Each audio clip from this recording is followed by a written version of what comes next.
Look, here's a charge for something we didn't order.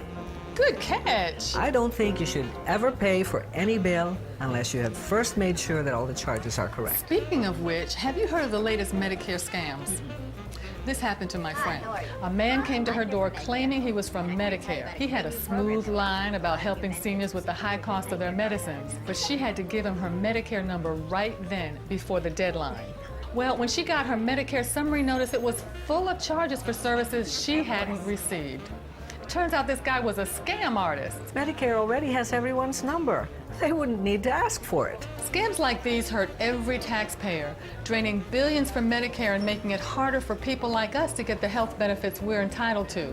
So I did something about it. I joined the Senior Medicare Patrol, where I work with other volunteers to teach my neighbors how to protect their Medicare numbers, review statements to spot false charges and detect errors, and report suspected fraud.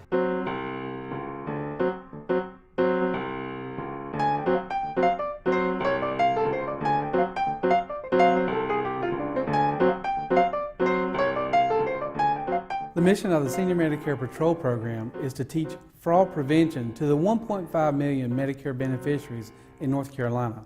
Fraud can occur in many ways. A healthcare provider bills Medicare for services you never received. A supplier bills Medicare for equipment you never got. Or someone else uses your Medicare card to receive medical care, supplies, or equipment. The Senior Medicare Patrol Program has 3 key watchwords: protect, detect, and report. You can make a difference by actively protecting yourself from Medicare fraud. Treat your Medicare and Social Security number as if they were credit card numbers. Never share them with a stranger.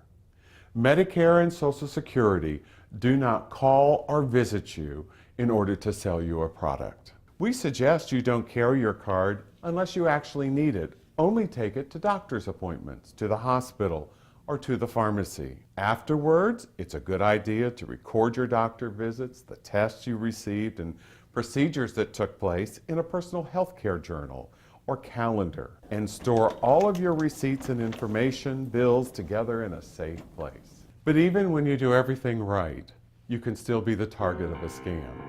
So how do we detect Medicare fraud?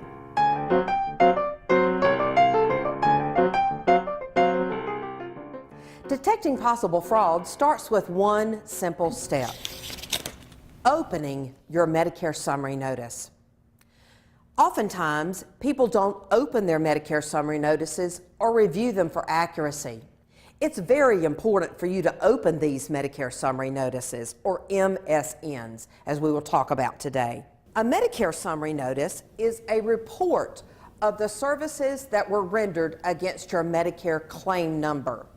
These statements come once a quarter in the mail or every 3 months, or you can sign up at mymedicare.gov to review these claims at any time. Medicare summary notices are not bills. This is not a bill, but it is a detailed account of the services that were rendered against your Medicare claim number. The federal government is in the process of redesigning the Medicare summary notice. The old and the new version look a little different, but both contain the same important information. Today we're going to review 2 Medicare summary notices, one for Medicare Part A, or hospital insurance, and one for Medicare Part B, medical insurance. Whether you're reviewing a Medicare Part A statement or a Medicare Part B statement, it is important to review your personal information. On the first page, you should find your name and address. Make sure that both are accurate and up to date. You should also find your Medicare number. It should match the number on your Medicare card. Note that your full number will not be printed, just the last 4 numbers and the letter. If any of this information is incorrect, contact 1-800-MEDICARE. Now let's look at the claim information. We're going to start with Medicare Part A. Services that are rendered under Medicare Part A would include inpatient hospitalizations, rehabilitation at a skilled nursing facility, or other similar services. You'll find the date the services were provided and the name and address of the hospital or office that provided the service. The doctor's name should be the name of the doctor that referred you for the service. The address shown is the billing address, which may be different from where you receive the service. The first column shows the number of covered benefit days you used during your hospital or facility stay. The second column tells you if Medicare covered the stay. The third column shows non-covered charges. If there are charges listed here, all or part of the charges for the service were denied or excluded by Medicare. You may be billed for any non-covered charges. The fourth column shows the amount Medicare paid your inpatient facility for your deductible and coinsurance. The next column shows the maximum amount the provider may bill you, including deductibles, coinsurance, and non-covered charges.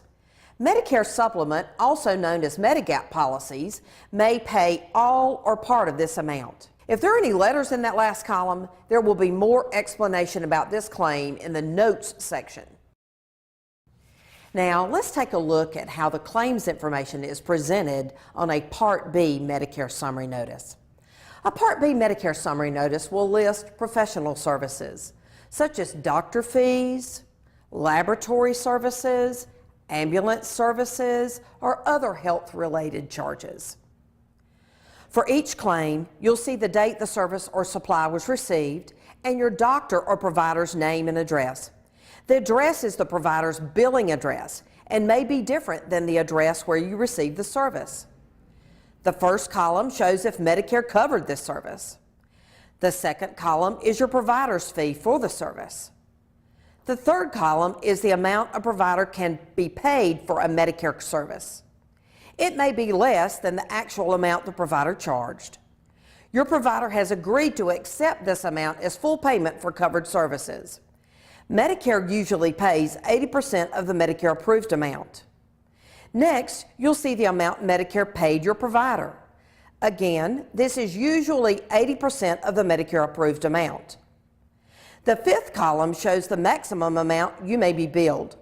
This is the total amount the provider is allowed to bill you.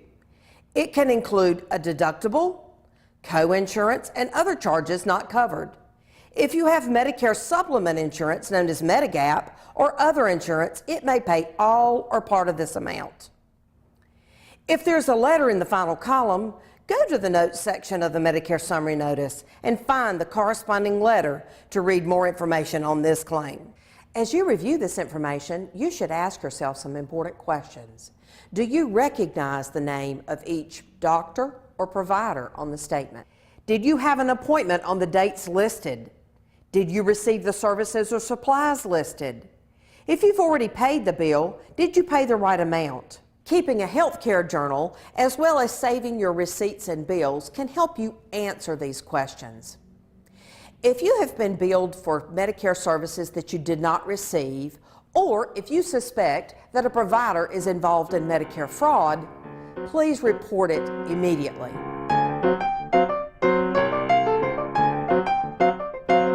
If you disagree with a coverage decision, payment decision, or payment amount, you can file a written appeal. Just go to the appeals section on the Medicare Summary Notice and follow the instructions. But if you suspect fraud, abuse, or waste, contact us, the North Carolina Senior Medicare Patrol Program, at our toll-free number 1-877-996-2767. Our services are free and confidential. If you think you've been charged for medical services you did not receive or for medical equipment that was not ordered by your doctor, give us a call. We can help.